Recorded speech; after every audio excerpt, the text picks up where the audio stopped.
Hi, my name is Sarah, and I was diagnosed with breast cancer in April 2020, and I've been on treatment for cancer ever since.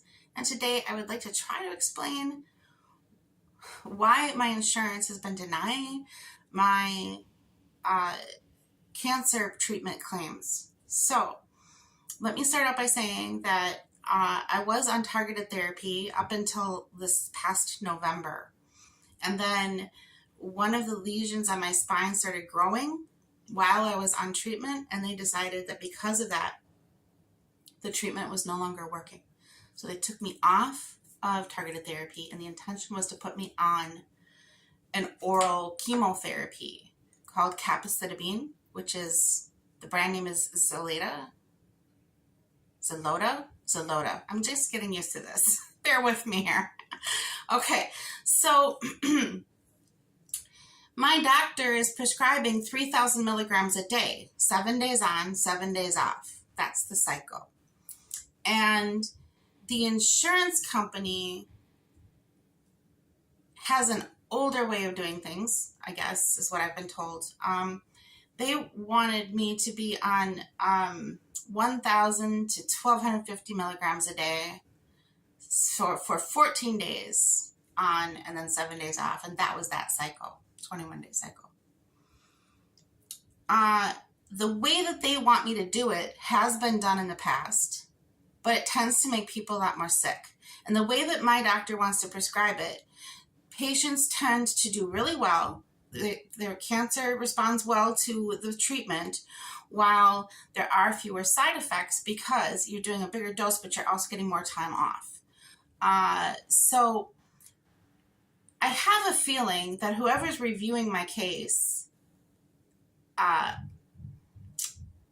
the insurance company, maybe a doctor, but is not an oncologist. That's my guess. Because they keep denying this and asking my doctor. And what they're telling me is my doctor needs to put in writing why she wants it this way. And from my doctor's office, and I really trust these people, I've been with them for 5 years. I feel like I know them pretty well now. But my oncologist says she has written those letters. I just started chemotherapy last week because of this program that the cancer center found through a pharmacy. It's a Good Neighbor Pharmacy. And there are different pharmacies that are part of this Good Neighbor Pharmacy program. And so you put in your zip code, and it will tell you if there's a Good Neighbor Pharmacy near you. So my regional cancer center found that for me, and that's how I've gotten my Capecitabine. So I'm going to leave that link down below in the YouTube video description, because this is a whole argument that they keep going back and forth. The insurance company keeps sending me letters going, no, that's too toxic. And my doctor keeps writing them going, no, it's not. Here's the studies. And then the insurance company, no, that's too toxic. And it's the same letter. They keep sending me the same freaking form letter. I mean, I can't. I've talked to people, and what I get is a very nice person who is at a call center. And if I ask to speak to their supervisor, I'm going to get a call center supervisor, not an insurance company supervisor. This is not going to be somebody that can make it go any faster. They can maybe mark my case urgent, but they're not making the decisions. They have no communication with the higher ups that are actually making these decisions and making these calls. They just kept telling me, have your doctor write to us and explain why she wants it different. And she had been. She's been doing that. So that's really frustrating that they kept refusing my... Okay, so long story short, I'm only on medication right now because I happen to qualify for some program at this pharmacy. And that's great. As long as they have this in stock, I'm golden.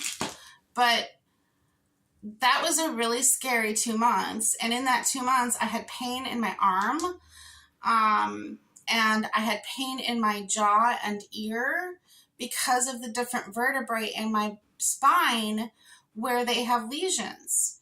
And those things are growing while the insurance company's pussyfooting around, not really making any good decisions. And okay, so clearly I'm frustrated and a little upset, more than a little upset. It got kind of scary. And so I went to see the doctor today. They took blood tests and everything. First week on Capecitabine looks good. And then she mentions she wants my doctor, because I saw the PA, the physician's assistant today. But my oncologist is going to want a scan because of this pain that I've been having. We are going to expect to see growth. In the last 2 months or so while waiting for treatment, my cancer most definitely has grown. Well, I have United HealthCare, and which is notorious for not paying out for early scans. So if your doctor needs a scan early for some reason, and they said even in life or death situations, so we may not be able to get a scan for because it's not a life or death situation, but even if it was, United HealthCare is notorious for denying any type of scan that isn't scheduled, like as a normal part of it. You're like, I normally get 2 scans a year, and that is all I get, unless I start a new treatment, in which case they might pay for like a 3-month scan, like 3 months between scans. So anyway, my doctor feels that I need a scan now, and most likely my insurance company is going to deny that too. Well, like I said, it's not life or death, but it's got me thinking about like people. Like, I've read stories now, because they're all over the place now. It's hard not to read stories about people that are getting health insurance claim denials that are much worse than mine. Much worse, with children, involving children or really sick people, really fragile people that really need help like yesterday. And insurance companies that like I said, the doctor might be reviewing the claim, but they're automatically denying stuff that they seem not to understand. They don't seem to understand the science that they're denying. So and like I said, it gets scary when you're the one waiting. My poor husband sitting there, he helplessly watching me as I'm just like, all I could do was sleep.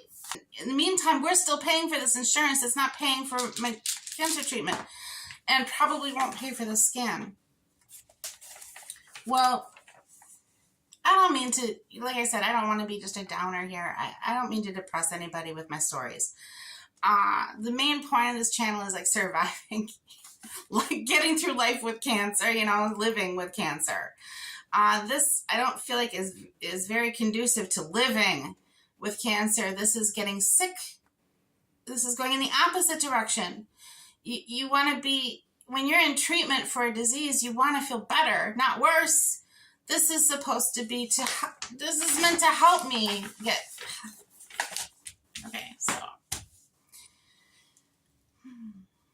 Anyway, that's what happened with my insurance, and it's still continuing. And I don't necessarily know if they're ever going to pay for this Capecitabine. Thankfully, though, like I said, there's this good pharmacy thing. I am not affiliated. There's no sponsorship. At this point, those links that I leave in the video descriptions, for my videos, I don't get any payback for those. There's no.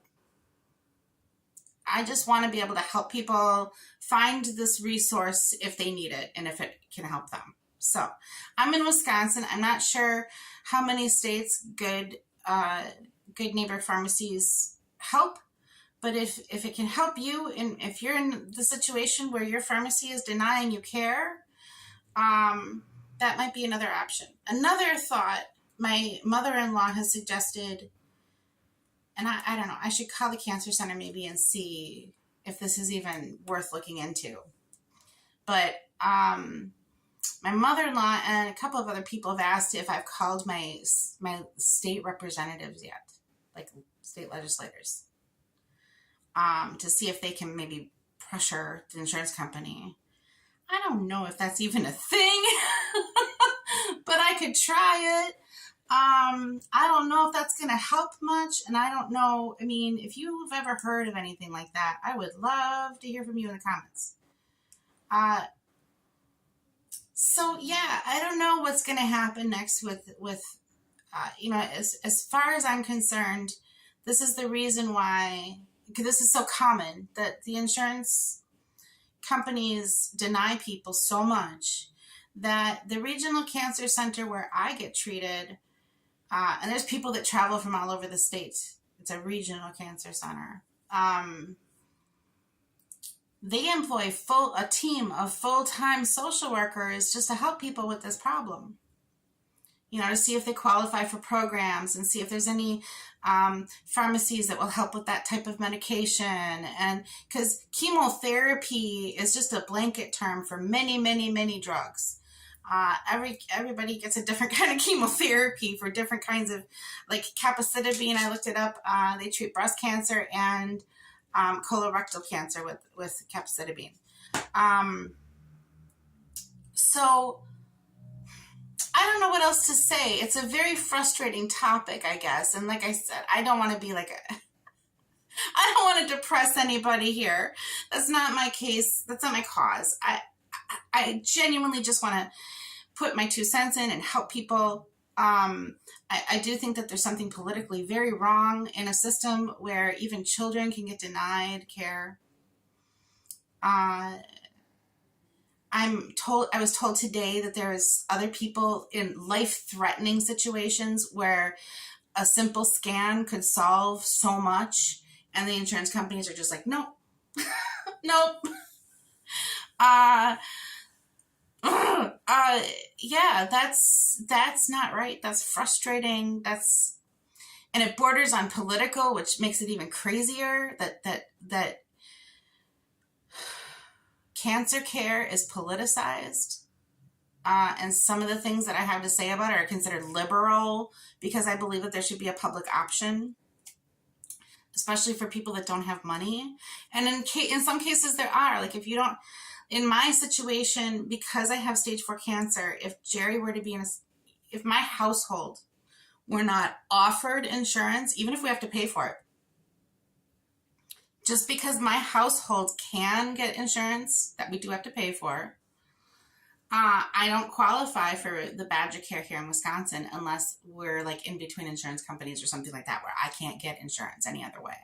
So our state health care program is only available to those who can't get insurance elsewhere unless you pay into it.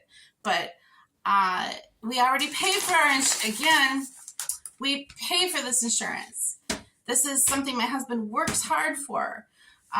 This is something where he works overtime to, afford for us to have a decent life. And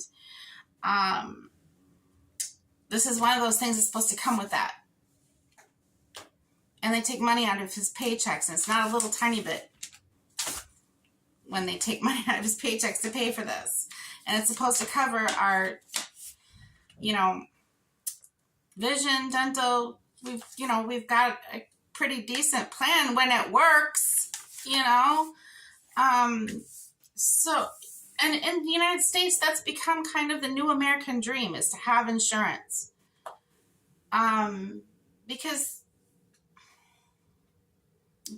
we don't have, like a united health plan that is really for everyone. That's really sad and really scary to in a way. I don't know. Like I have a friend in Australia. When she got her navel pierced, she had a belly button piercing. She went to the doctor. It was covered by their plan. Their national health care plan. And when that sucker got infected, that was covered too. So that's how I feel about that. I feel like, there are certain things that are medical that should just be like, okay, we want you to live. Of course, we don't want you to die. And here, everything is just capitalism. And if it doesn't make a profit, then no. Or if we can save a buck, then and it drives up the cost of healthcare too. Our healthcare is so much more expensive than healthcare is overseas. And it's not even all that much better, or even in many cases, not even as good. I don't get it. I don't get it. I don't understand what the fear is about giving us some type of public option.